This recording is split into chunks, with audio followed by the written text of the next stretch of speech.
Thank you very much, Sue. Wonderful stuff. Now, next, we have a local boy with a local tale of an unfortunate local event. Fortunately, he is local tonight, so ladies and gentlemen, please welcome Anthony Noon.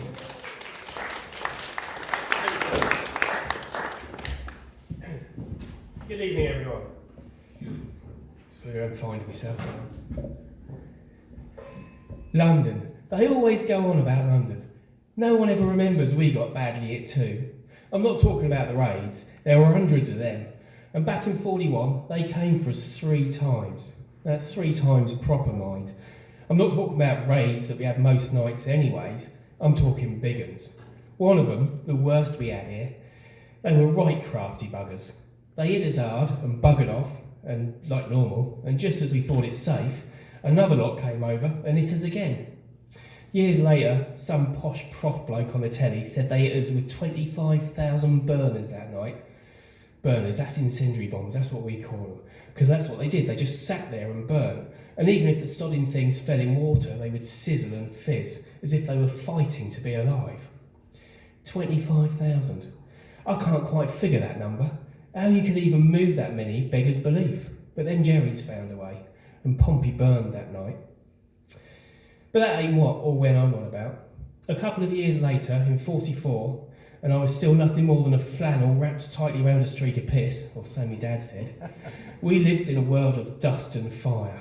At night, we spent our time going between our house and the shelter by the church, where we would huddle tightly waiting the bombers out.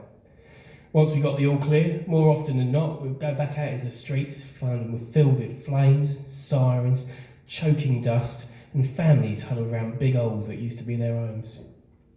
By day, there was no school, and I hadn't been evacuated as I was supposed to be helping Dad at the brickworks.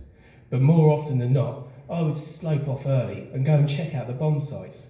I got plenty of beatings from the wardens the times they caught me anyways, but I soon learned to move pretty sharpish when I heard them coming. I wasn't robbing, don't get me wrong, but I was a kid, so back then everything had an interest for me. Never mind if it was dangerous, or especially something that the wardens didn't like. But anyways, this one day, I'm poking through the remains of a couple of houses. It's getting close to dusk, and I'm in my own little world. But then I hear it, and it's not something I've heard before. Now you've got to remember, we're late into the war by this time. Old Sourpuss himself was beat, and well he knew it. Our lads were knocking on the door of the Moulin Rouge to give themselves a bit of a boost before going and knocking on his front door. So what he was doing was just me. But this sound, even though I'd not heard it before, I knew it was one of Sourpuss's blasted machines. It's like if you stuck your foot hard down on the pedal of one of those little yank tanks, you know, the Shermans, and left it revving at full whack, then you'd get somewhere close to what I was hearing. But this wasn't coming from any tank. This was coming from high up above me. I couldn't see anything up there, no matter how hard I squinted, but I could hear it. There was a few pops, and then all of a sudden, there was silence. The wardens had told us all about him. It was one of his buzz bombs. Big old rockets, right proper War of the Worlds stuff. They just fly along to Blighty till they run out of fuel and drop onto whatever's underneath. Well, that day, what was underneath was me. 1 minute, I'm looking at the sky, trying to see the damn thing, and then I'm flat on my back and buried in the rubble, and I've just been picking through that. There was dust everywhere, and I'm coughing and retching as if I had bucket lung. My ears were bust, my left arm was bust, my right arm was trapped across my face, and it felt as if Churchill himself had been tap dancing on my chest. All I could do was lie there, trying to stop coughing in case one of the wardens heard me, and waiting for the ringing to go away. I couldn't tell you how far I was from where the buzz bomb landed, but I could tell it must have only hit ruins. It was a flipping miracle it hadn't hit a house that was still standing. But I was in a whole heap of trouble, pardon the pun, and Dad would know from all the dust on me that I'd been on the bomb sites, let alone almost getting hit by one. We both lost count of the times he'd given me a beating for being in the wrong place. Never mind that I wouldn't be able to help in the brickworks with a busted arm.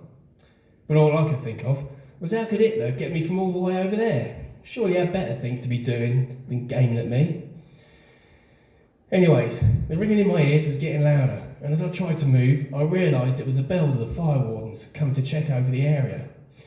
I needed them to get to me. I was stuck fast under all this rubble. But I was convinced they weren't going to. I'm lying there, buried under the rubble. I'm the same colour of the stuff. I'm chalk white. And I just can't move. I hadn't known what akimbo meant until that point in time. And then I felt the rubble moving around me. You could hear the footsteps. And I reckoned it was the wardens walking above, trying to check things out. And there was only one thing left I could do. Using my right hand, which was still pushed up against my face, I separated my two fingers and started blowing dust out between them. It's the best darned impression of Churchill you've ever seen in your life. Or at least the best one of Churchill stuck under half a ton of rubble anyways. Those wardens must have had a right fright seeing these little puffs of brick dust coming up from under the ruins. But I kept on puffing till finally they came and had a look. Once they realised there was a real live body under there, they didn't half move to get me out, and I'm soon strapped onto a board and being hospitalised in no time.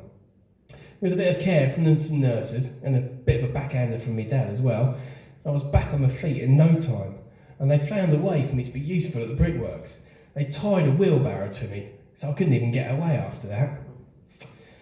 You won't find me on the injuries for that strike though. There were no others, and that's because Dad slipped the wardens a few quid not to report it. No son of his was going to be hurt by it at 500 miles from the front, I can tell you that. So the first V1 that ever hit Pompey shows no casualties and no injuries. The second one that hit, that's a different matter. That took 15 poor souls up in Stamshaw, and that was in 44 as well. But just so you remember, the next time some stuffy Londoner starts prattling on about how they got it during the war, about what it was like for them, you just remind them, nice and polite like, that we were all in those dark days of fire and dust. Thank you.